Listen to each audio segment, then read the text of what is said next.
ವರ್ಷಗಳಿಂದ ಸತತವಾಗಿ ನಾವು ಚಿಕ್ಕೋಡಿ ಜಿಲ್ಲಾ ಆಗಬೇಕಂತೇಳಿ ಹೋರಾಟ ಮಾಡ್ಲಿಕ್ಕತ್ತೀವ್ರಿ. ಇದುವರೆಗೆ ಯಾವುದೇ ಸರ್ಕಾರ ನಮ್ಗೆ ಚಿಕ್ಕೋಡಿ ಜಿಲ್ಲಾ ಮಾಡಿಲ್ರಿ. ಮತ್ತು ನಮ್ಮ ಕರ್ನಾಟಕದಾಗ್ರಿ ಅತಿ ದೊಡ್ಡ ಜಿಲ್ಲೆ ಅಂದ್ರೆ ಬೆಳಗಾವಿ ಜಿಲ್ಲೆ ರೀ. ಅತಿ ದೊಡ್ಡ ತಾಲೂಕು ಅಂದ್ರೆ ಚಿಕ್ಕೋಡಿ ತಾಲೂಕು. ಅದಕ್ಕೆ ನಮ್ಗೆ ಚಿಕ್ಕೋಡಿ ಜಿಲ್ಲಾ ಮಾಡ್ಬೇಕಂತ ನಾವು ಸತತವಾಗಿ 30 ವರ್ಷದಿಂದ ಕಳೆದ 30 ವರ್ಷದಿಂದ ಹೋರಾಟ ಮಾಡ್ಲಿಕ್ಕತ್ತೀವ್ರಿ. ಇದುವರೆಗೆ ಯಾವುದೇ ರಾಜಕಾರಣಿಗಳು ಯಾವುದೇ ಸರ್ಕಾರವು ನಮ್ಮ ಕಡೆ ಗಮನ ಕೊಟ್ಟಿಲ್ರಿ. ಯಾಕೆ ನಮಗೆ ಅತಿ ಬರಗಾಲ ಬೀಳ್ತೈತಿ. ಅದಕ್ಕಾಗಿ ಇಲ್ಲಿ ರೈತರಿಗೆ ಭಾಳ ತೊಂದರೆ ಆಗ್ಲಕತ್ತೈತ್ರಿ.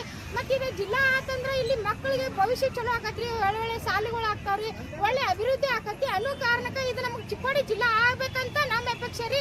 ಅಕಸ್ಮಾತ್ ಚಿಕ್ಕೋಡಿ ಜಿಲ್ಲಾ ಆಗದೇ ಇದ್ರ ಮುಂದೊಂದು ದಿನ ನಾವು ಮಹಿಳೆಯರೆಲ್ಲ ಕೂಡಿ ಉಗ್ರವಾದ ಹೋರಾಟ ಮಾಡ್ತೀವಿ ಅಂತ ಹೇಳಿ ತಿಳಿಸ್ಲಿಕ್ಕೆ ಇಷ್ಟಪಡ್ತೀನಿ ರೀ. ನಮಗ ಜಿಲ್ಲಾ ಆಗ್ಬೇಕನ್ನೋದು ಬಹಳ ಅನಿವಾರ್ಯ ಇದೆ. ನಮ್ಮ ಮಕ್ಕಳಿಗೆ ಆಗ್ಲಿ, ನಮ್ಮ ಹಿರಿಯರ ಶಾಲೆಗಾಗ್ಲಿ, ನಾವು ಬೆಳಗಾವಿ ಹೋಗ್ಬೇಕಾಗಿತ್ತಂದ್ರ ಬಹಳ ತೊಂದರೆ ಆಗ್ತದ್ರಿ. 2 ದಿವಸ ಕಟ್ಲೆ ನಾವು ದಿವ್ಸ ಮುರ್ತದ್ರಿ. ಇಲ್ಲೇ ಒಂದ್ ಇಡೀ ದಿವ್ಸ ಮುರಿದ್ ನಮ್ಮೆಲ್ಲ ಕೆಲಸ ಶಾಲೆ ಮಕ್ಕಳಿಗೆ ಆಗಲಿ ಶಾಲೆ ಸುಳ್ಳು ಮಾಡಿ ಹೋಗ್ಬೇಕಾಗ್ತದ್ರಿ. ಅದಕ್ಕೆ ಇಲ್ಲಿ ಐತಂದ್ರೆ ನಮ್ಗೊಂದು ಸ್ವಲ್ಪ ಅನುಕೂಲ ಆಗ್ತೈತಿ ಅನ್ನೋದ ನಾವು ಇದು ಮಾಡ್ತೀವಿ. ಅದಕ್ಕೆ ನಮ್ಗೆ ಜಿಲ್ಲಾ ಬೇಕೇ ಬೇಕು. ಅದು ನೀವು ಮಾಡ್ಲಿಲ್ಲ ಅಂದ್ರೆ ನಾವು ಒಂದು ದಿವಸ ಉಗ್ರ ಹೋರಾಟ ಮಾಡ್ಬೇಕು ಅನ್ನೋದು ನಮ್ಮದು ಇದು ಆಗ್ಯದ್ರಿ. ನೋಡ್ರಿ, ನಮ್ಗೆ ಭಾಳ ಬಡವ್ರಾಗಿ ಇಲ್ಲೆಲ್ಲ ಡ್ರೈ ಏರಿಯಾ ಬರ್ತದ. ಅದಕ್ಕಾಗಿ ಒಂದು ಸ್ವಲ್ಪ ಇದು ಮಾಡಿದ್ರೆ ನಮ್ಗೆ ಭಾಳ ಅನುಕೂಲ ಆಗ್ತದೆ. ಅದಕ್ಕೆ ಯಾವ ರಾಜಕಾರಣ ಆಗಲಿ ಯಾರೋ ಆಗಲಿ, ಈಗ ನಾವು ಸತತ ಇಲ್ಲಿ ಕೂತೀಗ 9 ದಿವಸ ಆಯಿತು. 30 ವರ್ಷದಿಂದ ಪ್ರಯತ್ನ ಮಾಡಾನೇ ಕಟ್ಟಿದ್ವಿ.